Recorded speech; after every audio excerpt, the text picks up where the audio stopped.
KVS NVS का result आने के बाद सबसे पहला प्रश्न इंटरव्यू में जो पूछा जाता है वो सब्जेक्ट से नहीं, हमारा पूछा जाता है केवीएस एनवीएस का बेसिक स्ट्रक्चर। नमस्कार दोस्तों, मेरा नाम है आशीष और आज मैं आपको बताऊंगा केवीएस एनवीएस का बेसिक स्ट्रक्चर जो हमें सबको जानना ज़रूरी है। इंटरव्यू में सवाल इससे पूछे जा सकते हैं। तो चलिए शुरू करते हैं। केवीएस हो गया, एनवीएस हो गया, ये दोनों मिनिस्ट्री ऑफ एजुकेशन के अंदर आते हैं। सबसे पहला प्रश्न ये पूछा जा सकता है कि किस मिनिस्ट्री के अंदर ये आ सकते हैं। दूसरा, केवीएस का एस्टेब्लिशमेंट हुआ था 1963 में, 28 सितंबर 1963 में, और ये सेंट्रल गवर्नमेंट के एम्प्लॉय के जितने भी जो बच्चे हैं उन लोगों के लिए ये स्कूल केटर करता है। जबकि एनवीएस जो है उसका फॉर्मेशन हुआ था 1986 में और वो जो है वो रूरल लोगों के लिए रेसिडेंशियल स्कूल है। तो आज देखते हैं केवीएस एनवीएस का बेसिक।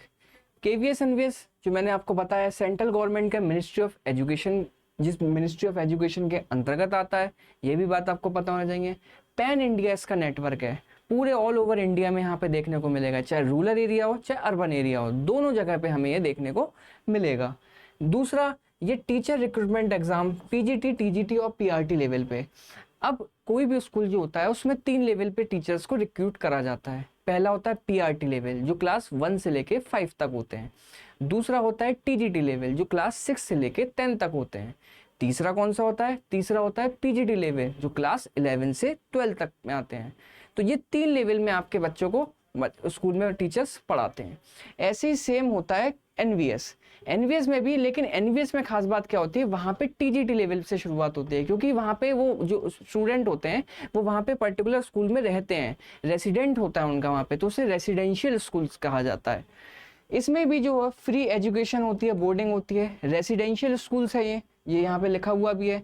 इसमें भी जो क्लास जो टीचर्स का रिक्रूटमेंट होता है वो टीजीटी और पीजीटी लेवल पे होता है केवल। दूसरा, अभी जो 2026 चल रहा है इसमें जो केवीएस एनवीएस का रिक्रूटमेंट है वो दोनों एक साथ ही मिलके करा रहे हैं। तो अब जो यहाँ पे अगर सिलेक्शन होता है किसी का तो उसको केवीएस एनवीएस दोनों स्कूल अलॉट किए जाएंगे। आगे देखते हैं।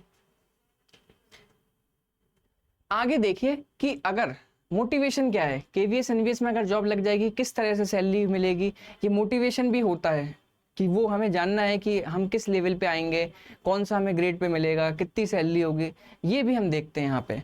सबसे पहली बात, पीआरटी लेवल जो सबसे बेसिक लेवल है, जो यहाँ पे लेवल 6 की नौकरी है, ये लेवल 6 की नौकरी जो 35,400 इसका बेसिक पे है। 35,400 बेसिक पे का मतलब कि 35,400 तो आपकी सैलरी है ही, इसके ऊपर आपका टीए लगेगा, डीए लगेगा और एचआरए मिलेगा, तो फिर आपकी सैलरी जाके 70 के आसपास आपकी सैलरी पहुंचेगी। लेवल 6 की नौकरी है ये भी अच्छी ग्रेड पे है लेवल 6। टीजीटी ये लेवल 7 की नौकरी है, 44,900 इसका ग्रेड पे है।